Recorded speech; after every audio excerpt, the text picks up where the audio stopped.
Well, joining me in the studio now to debate this, the Youth Governor of Victoria, Amanda Gailiss. Amanda, good afternoon. Hi, how are you? Good. Do you Instagram food?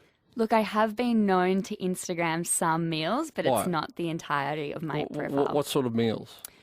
Brunch. I've Instagrammed some brunches. Birthday. What do you like?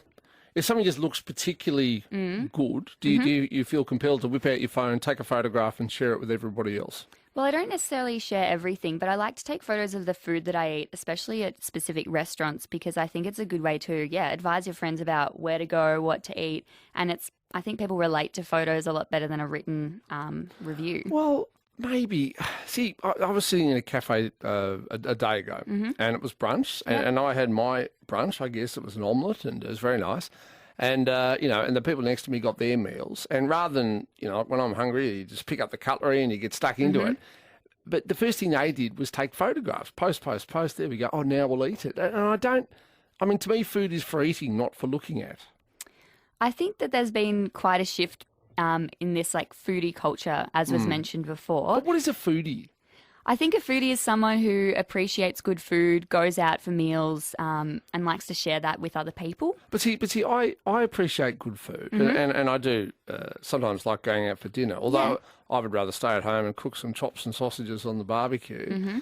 But see, it would never occur to me to take a photograph of when I've got things on the barbie, and I don't know who would be interested in that. Well, maybe they would be. Maybe I should start a food blog. I think especially on Instagram, you have the choice about who you follow and what kind of content shows up in your feed. So you can post photos of food, and if no one wants to see it, they don't have to follow you. So I think it's about people's choices and what they're interested in. No, I know it's not compulsory. Don't get me wrong, but I don't understand. Like, if you're having some poached eggs on toast with the obligatory smashed avocado and all the other nonsense that people eat these days, if you're hungry, great. But I don't understand the desire to look at other people's photographs of their brunch.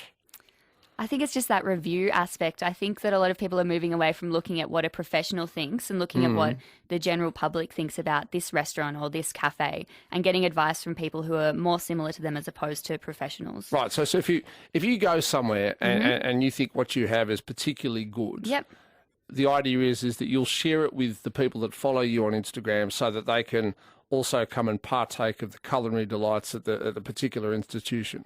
Yeah, I'd say that's pretty much it, although I don't share everything. So only special meals get shared on my Instagram. Right. Well, now what about other things? I mean, my wife loves social media, so yesterday we go to the races, have to have a photo of us, have to put it on Facebook, see what other people think. Well, I don't care what other people think, but she does.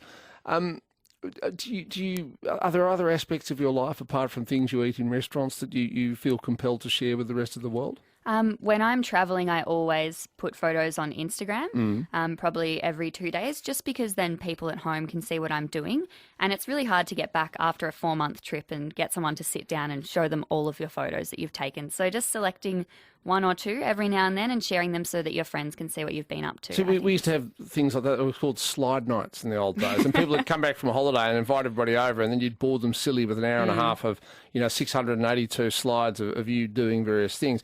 Okay, I'm quite into cars. Yeah. And sometimes I like to look at my car. I'll just stand there and look at it. So, for example, should I take a photo of my car each day in a different place and put that up? Do you think there'd be a community of like-minded people who would find that interesting and useful? Well, there could easily be. I know there's an Instagram account where someone, this guy posts a selfie of himself every single day, and I think it has about 30,000 likes. So there's a market for everything out there. Okay, like every morning I have a shave. I mean, do you think people would be interested watching me having a shave at 7:10 in the morning? Oh, look, I wouldn't be interested, but maybe there would be someone. It is quite interesting, and there's quite an intricate pattern and approach to doing it Special that I have. technique. Yes. Yeah. I think that Instagram is about, or social media in general, tends to be about your own brand and what you want to portray yourself to be. A lot of people talk about how it's only the best things that you do that you share on social media, which is true, but it's about the choices of what you want to share with your friends and family. Okay, so I quite like garden gnomes as well. Now, and I'm fascinated by the giant silver gnome that's on the side of Peninsula Link. Do you think if I walked around snapping different people's garden gnomes in their front yards, do you think that would be interesting on Instagram? Might be a bit of invasion of privacy or No, trespassing I'll do it going from over on the there. fence, But Yeah. I mean, could I do that?